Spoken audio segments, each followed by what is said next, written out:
বিশ্ব সংবাদে আপনাদের স্বাগত। সংবাদের শুরুতেই শিরোনাম, পরে বিস্তারিত। শুরুতে জানিয়ে দেব, প্রথমবারের মতো ইসরায়েলের বিরুদ্ধে নতুন অস্ত্র ব্যবহার করল হিজবুল্লাহ। জানিয়ে দেব, কৌশলগত পারমাণবিক অস্ত্র মোতায়েন বাড়ানোর কথা ভাবছে যুক্তরাষ্ট্র। এছাড়া রয়েছে গাজায় ইসরায়েলি সেনা কর্মকর্তা নিহত 4 জিম্মিকে জীবিত উদ্ধারের দাবি। এদিকে ইসরায়েলি বন্দরে 2 দেশের সশস্ত্র গোষ্ঠীর হামলা।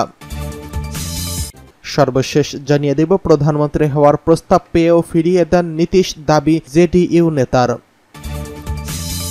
এবার প্রথমবারের মতো ইসরায়েলের বিরুদ্ধে নতুন অস্ত্র ব্যবহার করল হিজবুল্লাহ। প্রথমবারের মতো ইসরায়েলের বিরুদ্ধে নতুন অস্ত্র ব্যবহার করছে হিজবুল্লাহ। লেবাননের সশস্ত্র গোষ্ঠীর এক বিবৃতিতে জানিয়েছে, তারা প্রথমবারের মতো দেশের উত্তরাঞ্চলীয় ইসরায়েলি সামরিক কমান্ডার সেন্টারে ফালাক 2 রকেট নিক্ষেপ করেছে। একটি নিরাপত্তা সূত্র রয়টার্সকে জানিয়েছেন, এর আগে কয়েক ডজন বার ফালাক 1 নিক্ষেপের পর এই ধরনের প্রথম রকেট ব্যবহার করল এই গোষ্ঠীটি। তবে এই হামলায় ইসরায়েলে হতাহত হয়েছে কিনা তা জানা যায়নি। ইসরায়েলের স্থানীয় গণমাধ্যম হিজবুল্লাহর নতুন ধরনের অস্ত্রের ব্যবহারের খবর প্রকাশ করেছে। এদিকে লেবাননে ইসরায়েলের হামলায় 2 জন নিহত হয়েছেন। গত অক্টোবরের ইসরায়েলি বাহিনী ফিলিস্তিনের গাজা হামলা শুরু করার পর থেকে এর প্রতিবাদে ইসরায়েলি সামরিক বাহিনীর অবস্থান নিশানা করে প্রায় প্রতিদিন হামলা চালাচ্ছে হিজবুল্লাহ।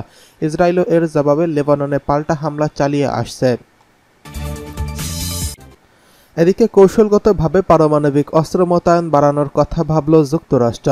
রাশিয়া ও চীন সহ অন্যান্য প্রতিপক্ষদের ক্রমবর্ধমান হুমকি মোকাবেলায় যুক্তরাষ্ট্র আগামী কয়েক বছরের মধ্যে কৌশলগত পারমাণবিক অস্ত্র মোতায়েন বাড়াতে পারে।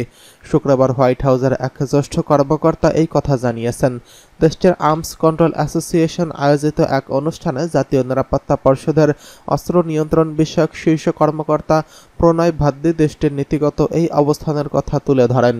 অস্ত্র নিয়ন্ত্রণের বিষয়ে আরও বেশি প্রতিযোগিতামূলক পদক্ষেপের বিষয়ে প্রণয় ভাদ্দের দেওয়া বক্তব্যে যুক্তরাষ্ট্রের অস্ত্র নিয়ন্ত্রণ নীতিতে পরিবর্তনের কথা উঠে এলো। অস্ত্র ভাণ্ডার সীমিত রাখার বিষয়ে যুক্তরাষ্ট্রের আলোচনার প্রস্তাব প্রত্যাখ্যান করা থেকে মস্কো বেজিংকে সরিয়ে আনাই এর মূল উদ্দেশ্য বলে মনে করা হচ্ছে। হোয়াইট হাউসের ওই কর্মকর্তা বলেন, আমাদের প্রতিপক্ষরা যদি নিজেদের পারমাণবিক অস্ত্রের মজুদ বাড়ানোর বর্তমান নীতিতে পরিবর্তন না আনে, আগামী কয়েক ঘন্টার মধ্যে আমাদের কৌশলগত পারমাণবিক অস্ত্রের মোতায়েন বাড়ানোর প্রয়োজন দেখা দেবে। যদি প্রেসিডেন্ট এই ধরনের সিদ্ধান্ত নেন, তাহলে সেটা বাস্তবায়নের জন্য আমাদের পুরোপুরি প্রস্তুত থাকতে হবে।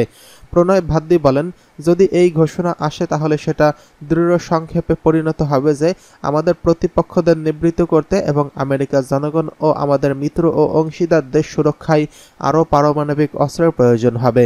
রাশিয়ার সঙ্গে 2010 সালের সাম্প্রতিক নিউ স্টার্ট চুক্তি অনুযায়ী যুক্তরাষ্ট্র বর্তমান সর্বোচ্চ 1550টি কৌশলগত পারমাণবিক অস্ত্র মোতায়েন করতে পারে। যদিও যুদ্ধে ইউক্রেনকে সহায়তা দেওয়ার অভিযোগে গত বছর এই চুক্তি থেকে রাশিয়া নিজেদের সরিয়ে নিয়েছে। মস্কো এই সিদ্ধান্তকে বেআইনি বলে মন্তব্য করেছে ওয়াশিংটন। এদিকে গাজায় ইসরায়েলি সেনা কর্মকর্তার নিহত 4 জিম্মিকে জীবিত উদ্ধারের দাবি। ইসরায়েলি ফিলিস্তিনের গাজায় মধ্যাঞ্চল থেকে 4 জন জিম্মিকে জীবিত উদ্ধারের দাবি করা হয়েছে। দেশটির সামরিক বাহিনী শনিবার জানিয়েছে, নুসেরাত এলাকায় পৃথক 2টি অভিযান চালিয়ে তাদের উদ্ধার করা হয়েছে। অভিযানে একজন ইসরায়েলি অফিসার নিহত হয়েছেন, তার নাম আর্নন জামোরা। চিফ ইন্সপেক্টর আর্নন হামাস যোদ্ধাদের সঙ্গে লড়াই করার সময় নিহত হয়েছেন। উদ্ধার হওয়া 4 জন জিম্মি হল নোয়া আরগামি, আলগাম মেইরজান, আন্দ্রি কোজলক এবং শালোম ইজিপ। গত বছরের 7ই অক্টোবর ইসরায়েলে এই গানের উৎসব থেকে হামাস সদস্যরা তাদের অপহরণ করছিল বলে দাবি করেছে ইসরায়েল। 7ই অক্টোবর ইসরায়েলে ঢুকে হামলা চালায় হামাস। ওই হামলায় দেশটির প্রায় 1139 জন নিহত হয়েছেন। এছাড়া প্রায় 250 জিম্মিকে ধরে নিয়ে গাজায় যায় হামাস সদস্যরা। সেদিন থেকেই গাজায় নির্বিচার হামলা চালিয়ে যাচ্ছে ইসরায়েলি বাহিনী। এতে এখন পর্যন্ত উপত্যকাটিতে অন্তত 36,731 জন ফিলিস্তিনি নিহত হয়েছেন এবং আহত হয়েছেন 83,000-এরও বেশি। 4 জনকে উদ্ধারের পর ইসরায়েলি বাহিনী জানিয়েছে, মধ্য গাজায় নুসেরাতের 2টি এলাকায় অভিযান চালিয়ে 4 জনকে উদ্ধার করা হয়েছে। দিনের বেলায় চালানো এই অভিযানে ইসরায়েলি বাহিনীর সঙ্গে ছিল দেশটির নিরাপত্তা কর্তৃপক্ষ ও পুলিশ। উদ্ধার হওয়া 4 জন সুস্থ আছেন এবং তাদের স্বাস্থ্য পরীক্ষার জন্য হাসপাতালে ভর্তি করা হয়েছে। এদিকে ইসরায়েলি বন্দরে 2 দেশের সশস্ত্র গোষ্ঠীর হামলা। ভূমধ্য সাগর সংলগ্ন ইসরায়েলের গুরুত্বপূর্ণ হাইফা বন্দরে যৌথভাবে হামলা চালিয়েছে ইয়েমেনের জনপ্রিয় আনসারুল্লাহ গোষ্ঠী ও ইরাকের ইসলামী প্রতিরোধ যোদ্ধারা। দুদেশ একযোগে বেশ কিছু রকেট দিয়ে হামলা চালানো হয়েছে বলে জানিয়েছে হুতি আনসারুল্লাহ সামরিক মুখপাত্র ইয়াহিয়া সারি। বৃহস্পতিবার এক টেলিভিশন বক্তব্যে তিনি এই হামলার কথা জানিয়েছেন। টেলিভিশন বক্তৃতায় ইয়াহিয়া সারি বলেন, প্রথম হামলাটিতে হাইফা বন্দরে সামরিক সরঞ্জাম বহনকারী 2টি জাহাজকে লক্ষ্যবস্তু করা হয়েছে এবং দ্বিতীয়টি অন্য একটি জাহাজে লক্ষ্যবস্তু করে চালানো হয়েছিল। গাজার রাফা শহরে সাম্প্রতিক ইসরায়েলি গণহত্যার জবাবে ইয়েমেন ও ইরাকের প্রতিরোধ যোদ্ধারা এসব হামলা চালিয়েছে বলে দাবি করেন হুতির সামরিক মুখপাত্র। তিনি হুঁশিয়ারি দিয়ে বলেন, গাজার উপর ইসরায়েলি আগ্রাসন ও অবরোধ তুলে না নেওয়া পর্যন্ত এই ধরনের আরও যৌথ অভিযান চলতে থাকবে। উল্লেখ্য, অধিকৃত ফিলিস্তিনের সঙ্গে ইরাক এবং ইয়েমেনের অভিন্ন স্থল সীমান্ত নেই, যেমনটি রয়েছে ফিলিস্তিনের লেবাননি ও সিরীয় প্রতিরোধ যোদ্ধাদের। তাই সাগরে ও আকাশপথে ইসরায়েলের গুরুত্বপূর্ণ লক্ষ্যবস্তুতে তথা আক্রমণ, ড্রোন ও ক্ষেপণাস্ত্র হামলা চালিয়ে ফিলিস্তিনকে সমর্থন জানিয়ে যাচ্ছে ইয়েমেনের হুতি ও ইরাকের ইসলামী প্রতিরোধ যোদ্ধারা।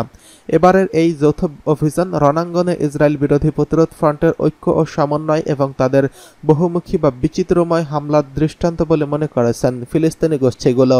এসব হামলা বা প্রতিরোধ না থাকলে ইসরায়েলের গাজায় ফিলিস্তিনিদের উপর হামলা আরও তীব্র করত এবং গাজায় যুদ্ধের আরও বিস্তার ঘটিয়ে এতদিনে গাজাবাসীকে মিশরের সিনাইয়ের দিকে চলে যেতে বাধ্য করার পদক্ষেপ নিত বলে মনে করছে গোষ্ঠীগুলো। ইসরায়েলি লক্ষ্যবস্তুকে ক্ষেপণাস্ত্র ও ড্রোন হামলা চালানোর পাশাপাশি ইসরায়েলগামী ও ইসরায়েলের সম্পর্কিত জাহাজগুলোতে হামলা চালিয়ে ইয়েমেনের প্রতিরোধ অক্ষের অন্যতম প্রধান বা সবচেয়ে গুরুত্বপূর্ণ শক্তিতে পরিণত হয়েছে।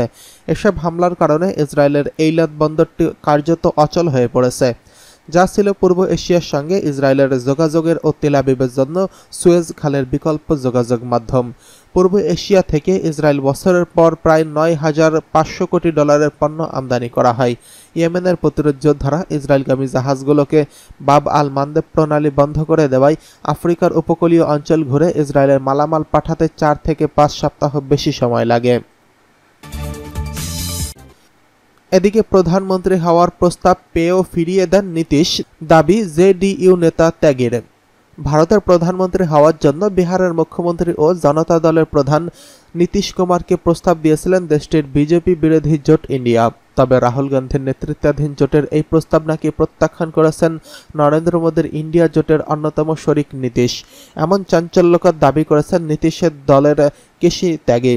ভারতীয় গণমাধ্যমে ইন্ডিয়া টুডেকে দেওয়া এক সাক্ষাৎকারে এই ত্যাগী দাবি করেন।